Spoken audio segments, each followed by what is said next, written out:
Hey guys, welcome back to my channel. In today's video I wanted to do how I organize my kids' toys and why I have the system that I do. If you're new here, my name is Alyssa. I have 2 kids. I'm a stay-at-home mom. I do work part-time, a couple hours a week somewhere else just to get out the house, but YouTube right now is my full-time hobby. I love creating mommy content, vlogs, DIY projects, and this is kind of, I guess, a sneak peek of what my side of the office ended up turning out like. But stay tuned for part 2 of the office year makeover. Tommy's side is still under construction, so that's why I haven't done part 2 yet. But I wanted to do this video first because I just got all his toys completely organized in the new shelf that I made. Let's just get right into it because you already know I record during nap time and I don't know how much time I have, so let's do it. So I created this shelf very high up because my son knows that his extra toys are in this room, so he would open the door, come in here, grab his toys, and then it ended up being a mess. Everything that's in these bins are stuff that I offer to him daily, or I offer to him whenever I see that he's bored with the stuff that I have out. So I'll show you guys what's in each one of these bins,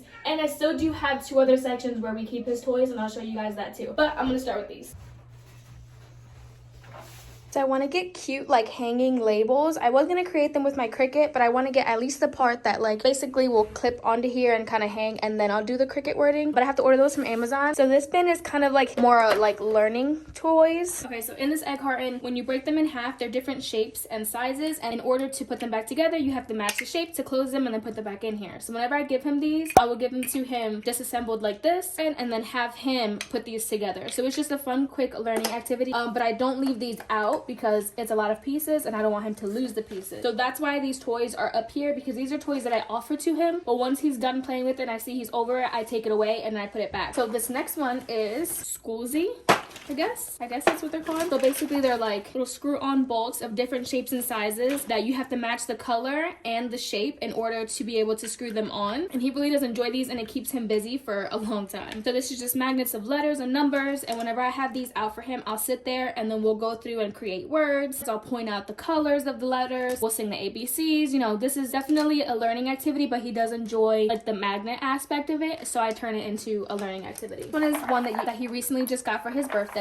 Basically, he has to just put the shapes through the string. He hasn't been able to do it yet. We'll practice with these for only like 10 or 15 minutes a day because he does get frustrated, and I do have a 9-month-old and he'll throw it and I don't want him to hurt her. The next 2 things are these. He got these for his birthday. So this is basically a puzzle that he can complete. I won't give him all of the pieces at once. I'll probably only give him 1 or 2. So the next toy is something that he got for his first birthday. This is basically just a fishing game, but the fish do have letters on them. So again, just another cool learning activity. So that is it for bin number 1. These are his learning toys. Okay, so bin number 2 are his magnets, stickers, anything that he can use to draw. This is one of his drawing toys. So basically when you draw on it, it just reveals a rainbow pattern, and then when you're done, you can just click the button and it erases. So he got this for Christmas about 2 years ago, and he loves this thing. And then these are just flashcards. He is a little bit delayed in like speech and stuff, so I definitely try to do this as often as I can to help him. These are just different magnets of different types of animals, fruits, food. It's all mixed in here. He loves playing with magnets, and then I'll show him the animal, the sound, and then I have him pick it out. And these are stencils. I actually think he might be ready for this now. He got this about like a year and a half ago, but I think he's actually ready to try to use these. I'll probably try them out later on today, so that way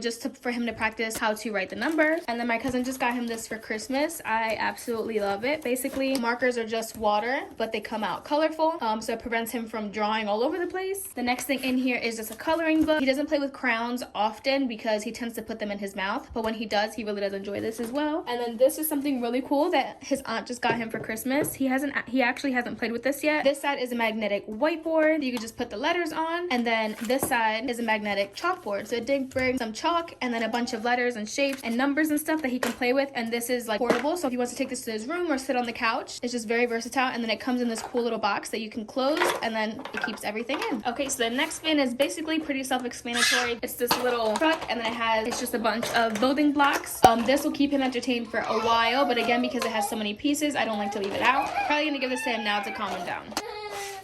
You want these?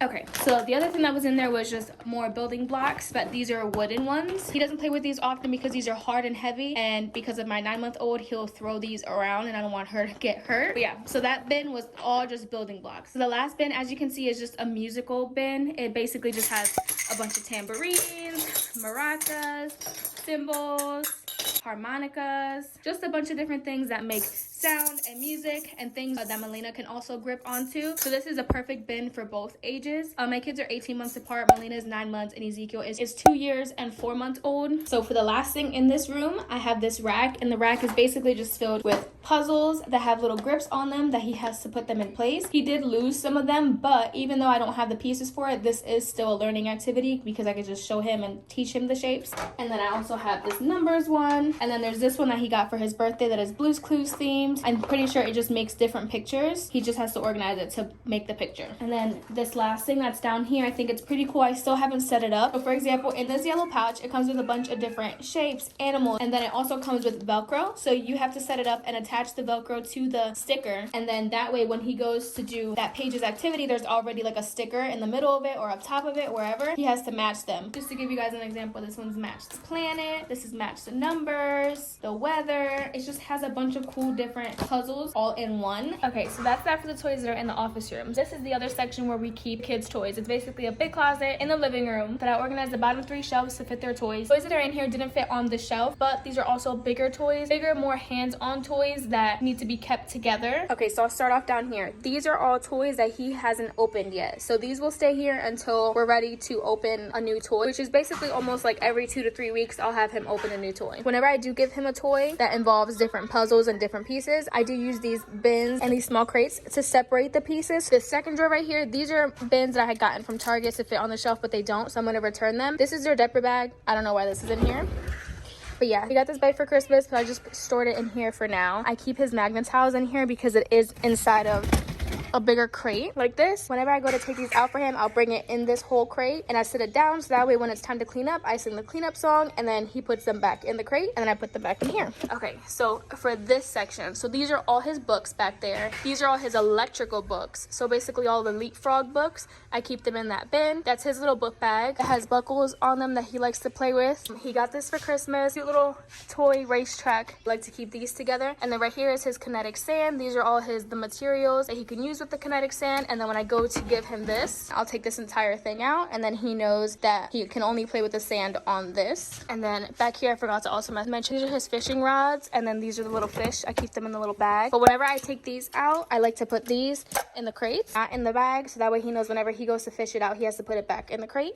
And then here is his play sink. It actually does work. Fill it up about to right here with water, battery operated. It's super cute. He loves playing with this. It did come with a bunch of like little plates, spoons, and knives, but I'm pretty sure they're all on my dish rack right now because I was washing them. Okay, so the next space I want to show you is their play area. So the kids basically have this entire front section to play. I'm not going to have it all cleaned up and pretty because that'll be unrealistic. This is basically how it looks like 24/7. I've had this mat for over 2 years. Great quality. It is pretty expensive. It was like $50 a mat, but this thing, my son has tortured it to death and it is still standing strong. I highly recommend this mat if you're looking for a play mat for your kiddos. This is the whiteboard that I was telling you guys about right now. I currently have numbers and letters, and I have the markers that he loves to draw, so he will draw on this whiteboard as well. Here's his little bookshelf. His books are all scattered all over the place. That's why you don't see them there. I did do this whole makeover in a different video. I'll put the link up here if you want to check it out. And then over here I have their trampoline. I like to do a balance of stuff that they can sit down and relax and play with, learning toys, and then also toys that are exciting and let out some energy. And the last toy that he basically has available to him all day long is the Nugget Couch. I made an entire video about the Nugget Couch. I'll put the link up here if you want to check it out. But that's it, guys. So the reason why I have his toys the way that I have it set up, that I just don't give him everything at the same time, is because he'll lose the pieces. I really enjoy kids' toys and I want to make the most out of every single toy, and I want him to play with the toy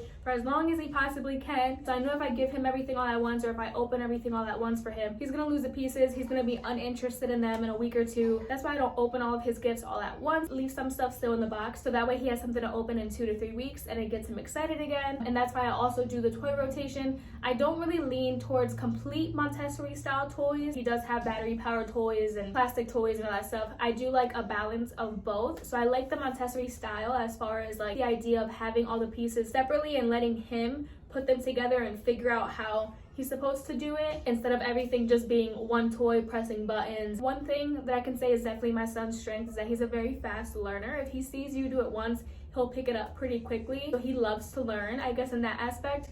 he got it from me. I understand this doesn't work for everybody and not everybody has the storage to do it. I definitely took inspiration from Elena Cicciotti's video of her toy closet and how she organizes toys and how she does the toys for her kids. But she has an entire like big old closet dedicated to the toys. I don't have that. That's why I did the shelf, and then I have the small closet in the hallway that I store his stuff in. So you just work with what you got and you just make it happen. I'm definitely a toy person. I love kids' toys. I love watching him learn new toys, play with new toys. I love all that. I'd rather my house be filled with toys than have home decor. So I'm okay with my house being a playground right now if it makes my kids happy. So that's all that I have for you guys in this video. Don't forget to hit the like button, subscribe, and stay tuned for part 2. That way you can see how this all ended up coming about. As always, I appreciate your love and support, and I'll see you guys in my next one.